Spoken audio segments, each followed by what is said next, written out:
Hello बच्चों, आइए आज हम देखते हैं ऑब्जेक्टिव क्वेश्चन का पार्ट 2। ये साइंस की बुक से है और हाई स्कूल के पेपर में आने की बहुत ही ज्यादा संभावना है। बहुत ही इंपॉर्टेंट क्वेश्चन हैं ये। कल किसी कारणवश वीडियो नहीं डाल पाए हम और आज हम वीडियो डालेंगे। आइए पढ़ते हैं।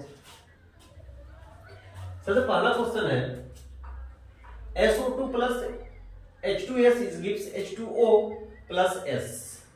इसमें ये कह रहे हैं कि अपचायक कौन है। तो इसमें याद रखेंगे हम यहां पर H2S जो है H2S से ये S पर आ रहा है, यहां पर अपचायक C हो जाएगा। अगर यहां पर ऑक्सीकारक पूछता तब SO2 हो जाता। दूसरा नंबर में कौन सी अभिक्रिया सही नहीं है, इस टाइप का क्वेश्चन आएंगे। यहां पर नहीं है, कंफ्यूजन, बच्चे यहां पढ़ने में गलती कर देते हैं। यहां पर कह रहे हैं कि कौन सी अभिक्रिया सही नहीं है। देखा जाए Zn प्लस FeSO4 क्या हो जाएगा, ZnSO4 प्लस Fe। जो क्रियाशीलता होती है वो क्रियाशीलता H को आधार मानकर लिया गया। H से ऊपर जिंक, Fe से ऊपर जिंक, इससे ऊपर एल्यूमिनियम भी है, मैग्नीशियम भी है। अगर नीचे की बात करें तो कॉपर है, Ag है, Hg है। ये अधिक क्रियाशीलता वाले तत्व हैं, ये कम क्रियाशीलता वाले। अब यहां पर Zn plus FeSO4 is gives ZnSO4 plus Fe। यानी कि Zn से जब अभिक्रिया कराया गया तो Zn जो है वो Fe से प्रबल है, इसलिए इसने क्या किया, SO4 को अपने साथ मिला लिया। यानी कि ये अभिक्रिया जो है वो सही है। Fe प्लस निकिल सल्फेट इस गिव्स, निकिल भी क्या है, Fe से अधिक पावरफुल है। क्या हुआ, निकिल को हटाकर खुद अपना जगह स्थान कर लिया, ग्रहण कर लिया। यानी कि ये भी अभिक्रिया सही है। कॉपर Ag से प्रबल है, कॉपर Ag से प्रबल है। कॉपर ने क्या किया, सिल्वर को हटा दिया और खुद सिल्वर का स्थान ग्रहण कर लिया। यानी कि ये क्या हो गया, कॉपर नाइट्रेट प्लस 2Ag। यानी कि ये भी सही है। तो इसमें गलत कौन है, जो क्वेश्चन पूछ रहा है कि कौन सी अभिक्रिया सही नहीं है। यानी कि यहां पर देखिए एल्यूमिनियम प्लस मैग्नीशियम सल्फेट इस gives aluminium sulphate plus magnesium. H से अगर ऊपर हम चले तो पहले एल्यूमिनियम आ रहा है, उससे पावरफुल मैग्नीशियम है। यानी कि एल्यूमिनियम मैग्नीशियम को नहीं हटा सकता। अब ये क्या हुआ, यहां पर तो एल्यूमिनियम मैग्नीशियम को हटा रहा है, यानी कि यही रिएक्शन सही नहीं है। तो आपका जो ऑप्शन बी है इस क्वेश्चन के अकॉर्डिंग ऑप्शन बी सही हो जाएगा। क्वेश्चन नंबर 3 देखते हैं। क्वेश्चन नंबर 3 में कह रहा है कि पीओपी का रासायनिक सूत्र क्या है। पीओपी क्या है, पीओपी मतलब प्लास्टर ऑफ पेरिस।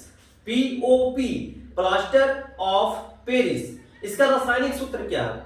अच्छा, वो जो प्लास्टर ऑफ पेरिस क्या है, प्लास्टर ऑफ पेरिस आप देखे होंगे कि घरों में जो आलिंगन किया जाता है, घर की छतों को सजाया जाता है, मूर्ति बनाया जाता है, या फिर अगर किसी का पैर हाथ एक्सीडेंट में फ्रैक्चर हो गया तो जो प्लास्टर चढ़ाया जाता है वही प्लास्टर ऑफ पेरिस है। तो इसका रासायनिक सूत्र पूछ रहा है।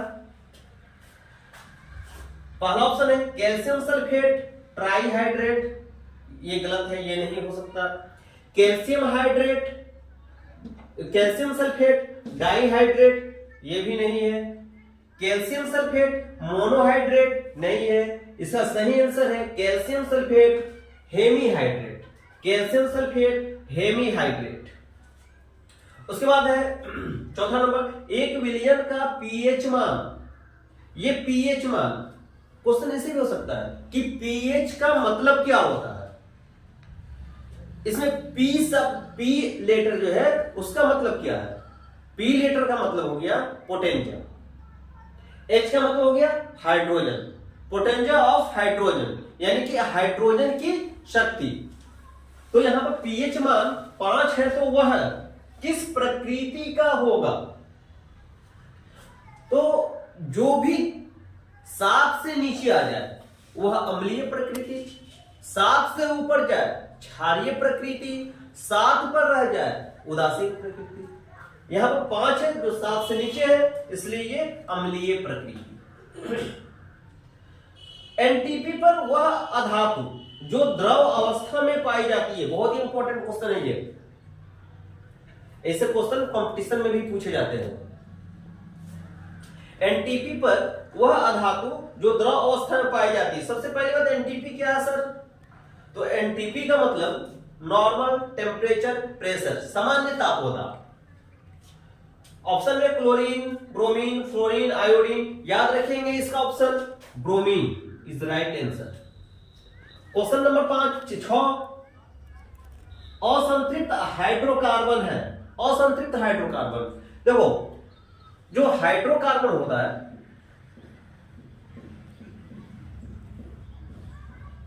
ये 2 तरह का होता है। एक होता है संतृप्त, दूसरा होता है असंतृप्त। संतृप्त में जो होता है एल्केन होता है यानी कि कार्बन और कार्बन के बीच में सिंगल बॉन्ड होता है, और असंतृप्त में जो है वो या तो डबल बॉन्ड होगा या तो ट्रिपल बॉन्ड होगा कार्बन कार्बन के बीच में। अब ये देखना है कि इसमें कौन असंतृप्त है।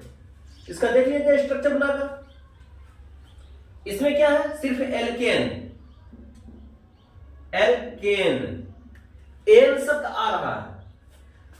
C2H6 एथेन, ये नहीं हो सकता है।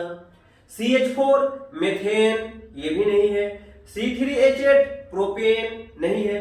बच गया कौन, C2H4। अगर स्ट्रक्चर बनाए हम C2H4 का, CH4 यानी कि C2H4 इज राइट आंसर, क्योंकि इसमें डबल बॉन्ड आ गया। 7वां नंबर है कीटोनिक समूह है। कीटोनिक समूह यानी कि ये फंक्शनल ग्रुप की बात है, क्रियात्मक समूह की बात है कि कीटोनिक समूह इसमें से कौन है। अगर देखा जाए यहां पर है CHO, ये एल्डिहाइड हो गया। यहां पर भी CHO है, ये भी एल्डिहाइड हो गया। यहां पर COOH, ओइक एसिड हो गया। COOH ओइक एसिड हो गया। यह बच गया है CO, दिस इज कीटोनिक, ये है कीटोनिक। यानी कि इसका जो सही आंसर है ऑप्शन नंबर डी। एसिटल्डिहाइड का IUPAC नाम, एसिटल्डिहाइड। तो सबसे पहले एसिटल्डिहाइड ये जो है ये साधारण नाम है। जब साधारण नाम में एसेट शब्द आता है उसके लिए 2 कार्बन होते हैं। अगर इसका हम स्ट्रक्चर बना दें एसिटल्डिहाइड का तो ये हो जाएगा CH3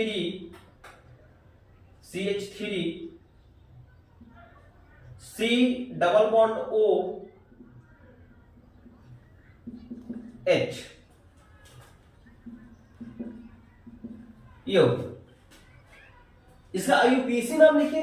2 कार्बन के लिए एक शब्द होता है एक, और यहां पर है COH यानी कि एल्डिहाइड। एल्डिहाइड की लगाते हैं अल, और कार्बन कार्बन के बीच में सिंगल बॉन्ड है एन, अल। क्या हो गया, एथेनल। इसका सही ऑप्शन हो गया ऑप्शन नंबर बी, एथेनल। आंख में प्रवेश करने वाले प्रकाश की मात्रा को नियंत्रित कौन करता है। आप कभी ध्यान दिए होंगे कि अगर धूप है, धूप में हम छत पर चले गए तो हमें वस्तुएं तो दिखाई देती हैं तेज धूप में, लेकिन जैसे ऊपर से नीचे आएंगे, छत से जैसे हम रूम में आएंगे, क्या होता है, अंधकार दिखाई देता है। मतलब वस्तुएं दिखाई तो देती हैं, बहुत ही कम धुंधली दिखाई देती हैं।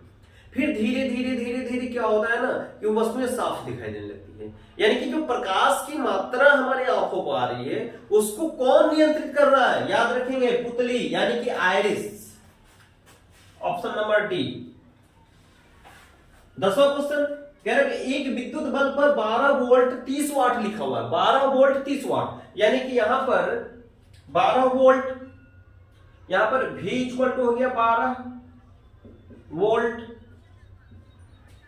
30 वाट, 30 वाट प्रेशर, ये शक्ति P बराबर हो गया 30 वाट। तो इसमें प्रवाहित होने वाली धारा यानी कि I पूछ रहा है, I बराबर होता है P अपॉन V। P का 30/12 कट जाएगा, ये 12 गुना 24 2.5 एम्पियर, 2.5 एम्पियर। ये option number B is right answer.